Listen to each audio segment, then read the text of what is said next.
all of you have been watching what I've been watching. At this hour, our democracy is under an unprecedented assault, unlike anything we've seen in modern times. An assault on the citadel of liberty, the Capitol itself. An assault on the people's representatives, on the Capitol Hill police, sworn to protect them, on the public servants who work at the heart of our republic. An assault on the rule of law like few times we've ever seen it. An assault on the most sacred of American undertakings, the doing of the people's business. Let me be very clear. The scenes of chaos at the Capitol do not reflect a true America, do not represent who we are. What we're seeing are a small number of extremists dedicated to lawlessness. This is not dissent. It's disorder. It's chaos. It borders on sedition. And it must end now. I call on this mob to pull back and allow the work of democracy to go forward. You've heard me say before in different contexts, the words of a president matter, no matter how good or bad that president is. At their best, the words of a president can inspire. At their worst, they can incite. And therefore, I call on President Trump to go on national television now to fulfill his oath and defend the Constitution and demand an end to this siege, to storm the Capitol, to smash windows, to occupy offices, the floor of the United States Senate, rummaging through desks, on the Capitol, on the House of Representatives, threatening the safety of duly elected officials. It's not protest, it's insurrection. The world's watching.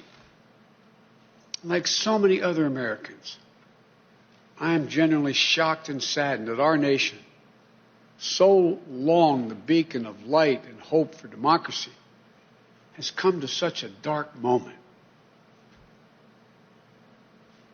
Through war and strife, America's endured much.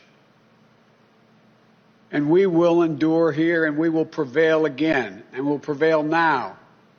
The work of the moment and the work of the next 4 years must be the restoration of democracy, of decency, honor, respect, the rule of law, just plain, simple decency. The renewal of the politics. It's about solving problems, looking out for one another, not stoking the flames of hate and chaos. As I said, America is about honor, decency, respect, tolerance. That's who we are. That's who we've always been.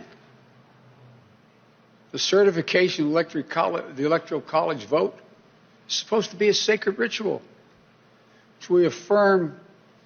The purpose is to affirm the majesty of American democracy.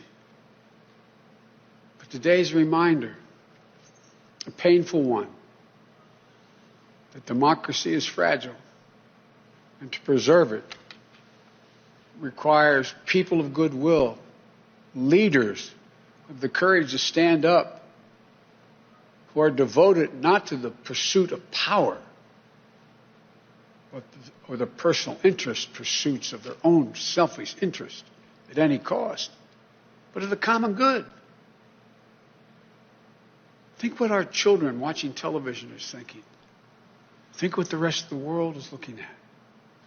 For nearly 2.5 centuries, we, the people, in search of a more perfect union, have kept our eyes on that common good. America is so much better than what we've seen today.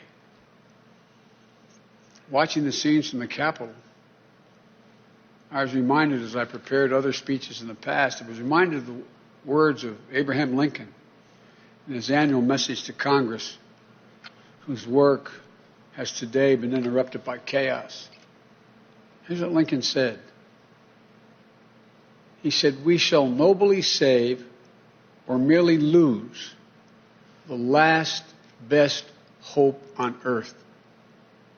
Went on to say, "The way is plain, peaceful, generous, just. A way which, if followed, the world will forever applaud and God must forever bless." The way is plain here, too. That's who we are. It's the way of democracy, of respect, of decency, of honor, and commitment as patriots to this nation. Notwithstanding what I saw today and we're seeing today, I remain optimistic about the incredible opportunities.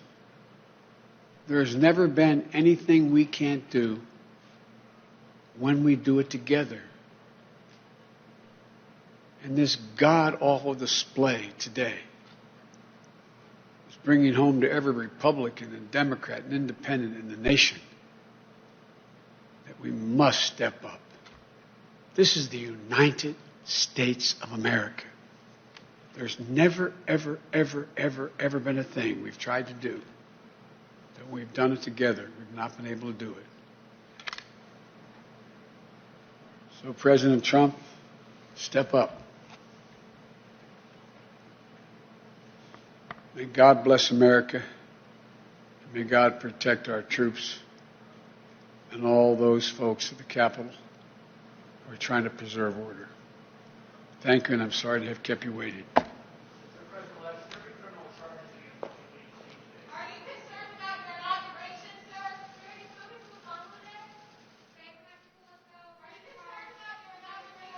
Let me say one thing. I am not concerned about my safety, security, or the inauguration. I am not concerned. The American people are going to stand up, and stand up now. Enough is enough is enough.